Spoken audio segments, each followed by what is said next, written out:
the word right now, the word of the night is courage. It took a lot of it for me to get out here. Right now I'm dangling 8 stories above the ground, which, yeah, I don't do things like this often, so it took a lot of courage. But again, like I said, that's the big word here. This is for Voices of Courage, the Child Advocacy Center in St. Joseph. So it's a fundraiser and also raises awareness for that group. Next year, there will be more students walking these halls behind me, partly because of the closure of Humboldt Elementary School, which, of course, is a budget cut measure by the St. Joseph School District. Following up on a story we brought you yesterday, St. Joseph fire inspectors have determined the cause of a fire inside of a Midtown home. Kansas lawmakers have a new budget proposal to consider. New at 6, we have details on Governor Laura Kelly's proposed plan that commits to higher spending on education and an expanded Medicaid program. The fire started right here, and if it weren't for one small act of kindness, it may have spread throughout the whole house. Let me just show you what's going on down here. So basically, you come up to the window here, and then we have a crew that is helping us down, which is great. Since 1972, Title IX has been setting a standard for equal opportunity in educational institutes.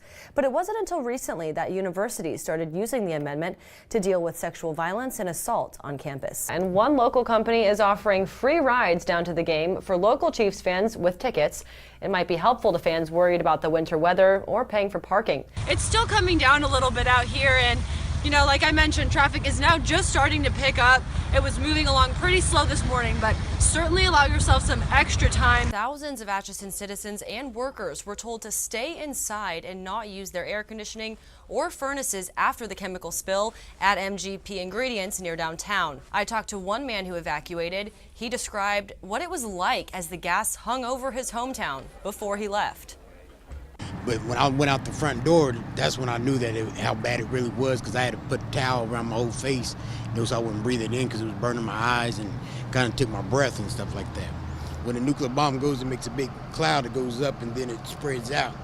And that's basically what it was, it seemed like that. And I'm like, wow, Atchison, Kansas, it was kind of devastating. And Mr. Kelly drove to St. Joseph shortly after the spill for an appointment at Mosaic Life Care. He said he already had that appointment set up before this happened, but while he was there, he was also evaluated for respiratory injuries. A broken window and shattered glass. That's what Robert Meller, the owner of this historic home, discovered on Tuesday. But the damage he found inside was much worse. All the copper was removed, copper wiring, copper tubing for water, even to the copper drain lines. Captain Jeff Wilson with the St. Joseph Police Department says copper theft is pretty common in this area. It's common at new construction sites, places being remodeled. They'll steal these and sell them at the metal salvage yards for a fairly good price. So it's a problem that we're definitely aware of. A problem that will cost Meller a lot of time and money. But to take the copper, you had to go into the attic, you had to open walls, you had to open ceilings, and maybe for $100 or $200 of scrap copper, they may have done $20,000 of damage in the house. And he had just put that much money into the house, hoping to put it up for rent soon. It saddens me. It really does, because right with this house, I'm trying to preserve a piece of St. Joseph history. Different from the other homes in the historic Hall Street district, this house is small, but it still tells an important story of the past, focusing on someone who once lived there. He was a Pony Express rider probably when he was about 16, 17, 18 years old. Maybe 10, 15 years later, he lived here. And now, as Meller moves forward, he hopes for a change in priorities from the city. Priorities to save historic sites, historic history, not to go around and measure grasses and give citations. For News Press Now, I'm Megan Miller. Ricky Johnson and his wife are planning a trip to see some friends in Las Vegas. We're going to fly out of KCI, and we were planning that for October or November of this year. But right as the Johnsons started planning their trip, they noticed the latest extension involving Real ID in Missouri runs out on October 10th. So we went to the post office, secured applications for a passport, and it's not cheap to get a passport, $110 a person. Then, Johnson read a report about Real ID and a new extension, suggesting he had the option of getting a compliant driver's license. So I called the License Bureau up in Savannah, and they indicated to me that they didn't have anything like that. So back to the drawing board. And Johnson is not the only traveler confused by Real ID and its deadlines. I'm not certain what the latest is. Anne Marie Moy with the Missouri Department of Revenue says Missourians still have to wait a while before they can get a Real ID.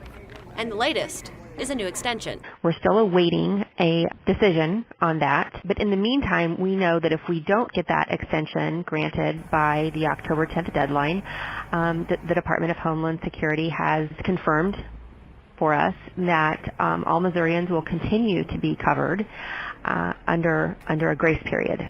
So for now, Missourians or anyone with a non-compliant ID shouldn't necessarily be worried, but another deadline is looming. At the very least, they have until January 21st, 2019. That's when the grace period ends. Along with travelers, Joe McBride, a spokesperson for KCI, has also been dealing with some of the confusion that comes with Real ID. We've been working with the Missouri Department of Revenue and the Department of Homeland Security to try to get some clarification on the various dates.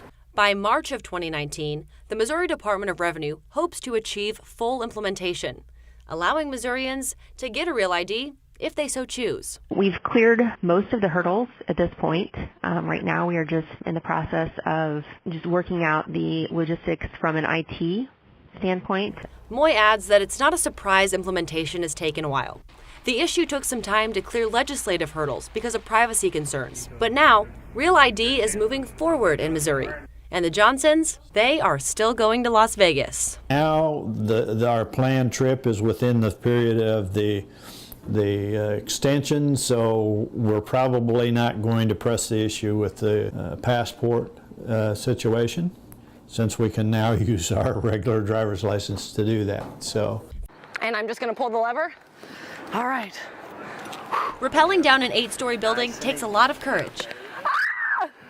All right, we're going down. I wasn't going to look down, but I am. But it takes even more for children to speak up about abuse or trauma they're going through. We really liked the idea of this event because it does tie in so well with our mission, which is getting up the courage to overcome a fear. Tomorrow, around 40 people will do just that, rappelling down the Hilliard Building in downtown St. Joseph and raising money for the Voices of Courage Children's Advocacy Center. You sign up to rappel, and then you agree to raise $1,000 in order to get to rappel. So each person who has gone over or who's going over has met that goal. That means the Over the Edge event has raised about $40,000, and it also raises awareness about what Voices of Courage does. One of the things we really want to do is to get people to understand who we are and what we do. Last year we saw 830 children through our center, and we see them for 2 reasons. We do mental health services for children who've been abused or through trauma, and then we work with local law enforcement children's division. Birdsell is one of the people going over the edge tomorrow,